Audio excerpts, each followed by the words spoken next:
मंगलकारिणी मोक्षदायिनी माँ गंगा मैया का ये पवित्रतम तीर्थ हरकी पैड़ी ब्रह्मकुंड है।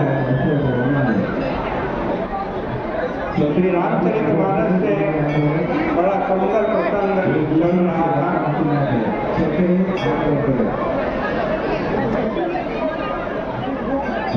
भगवान श्री राम समुद्र से प्रार्थना करते हैं मार्ग की, लेकिन समुद्र मार्ग नहीं देता।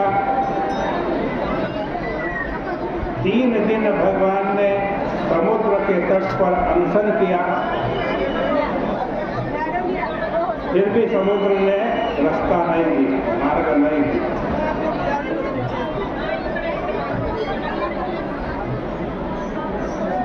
अंत में भगवान को रोष करके धनुष बाण निकालना पड़ा।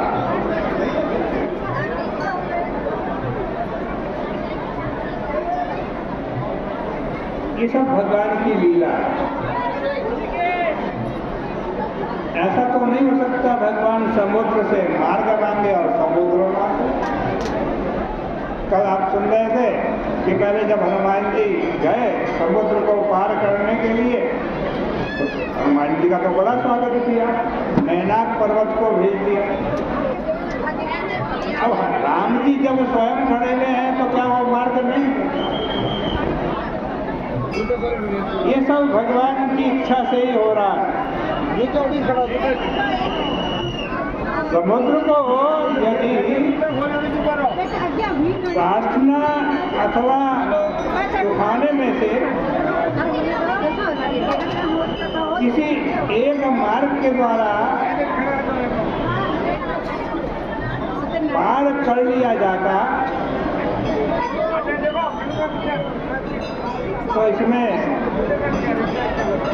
साधकों के समक्ष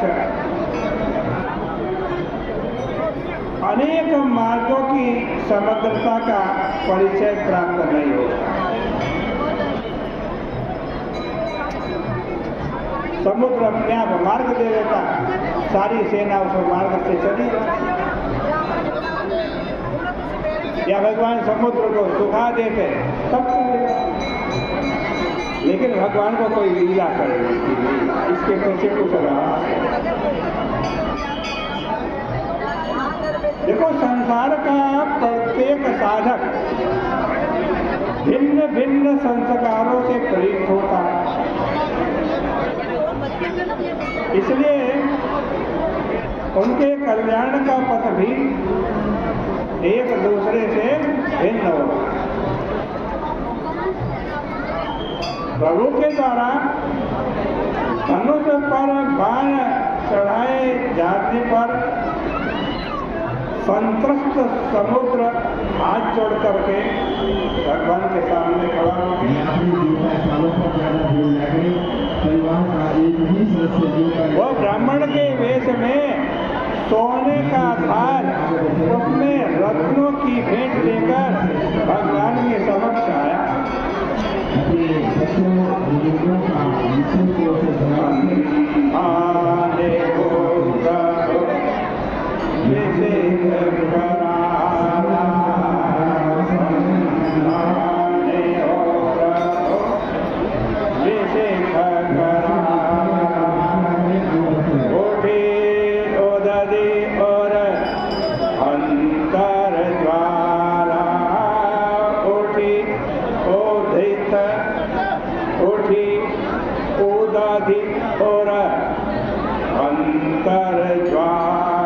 जैसे भगवान ने धनुष का संधान किया, समुद्र के अंदर से तो ज्वाला उठने लगा। मकर और गजस गण अकुला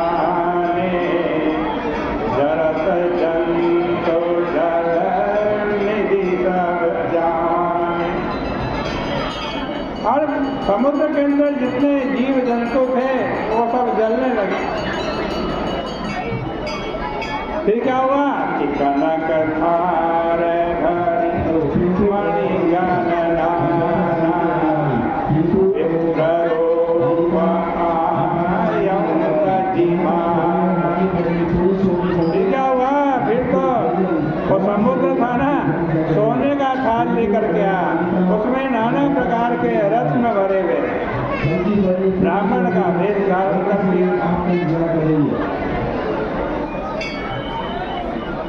समुद्र ने भावना भरे स्वर में प्रभु से यह अनुरोध किया और उनसे पूछा कि क्या मुझे सुखाने के लिए आपने भी आपको बाण चढ़ाने की आवश्यकता है क्या? प्रभु, आपका तो संकल्प मात्र मुझे विनष्ट करने के लिए यथेष्ट है। आपके प्रताप से ही मैं सूख सकता हूँ और आपकी सेना भी सरलता से पार जा सकती है। लेकिन मैं तो वेदों की आज्ञा का पालन कर रहा हूँ। समुद्र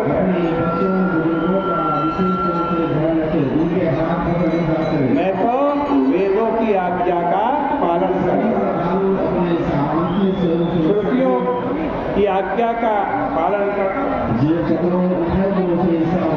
मुझे ऐसा ज्ञात था कि श्रुतियों की आज्ञा, वेदों की आज्ञा अनुल्लंघनीय, उसका उल्लंघन नहीं किया जा सकता।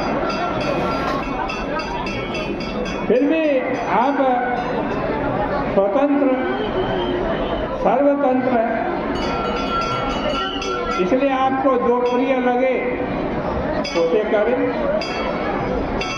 यहाँ सांकेतिक भाषा में समुद्र ने प्रभु को श्रुतियों का स्मरण करा।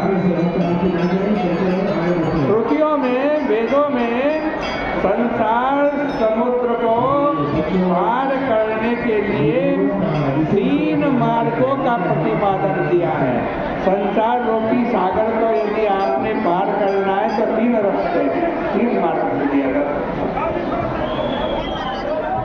समुद्र का तात्पर्य यह था कि यदि तीनों मार्गों में से किसी एक को ही आप गौरव प्रदान कराना चाहते हो तो और बात, या आपके मन में किसी अन्य मार्ग के निर्माण का संकल्प हो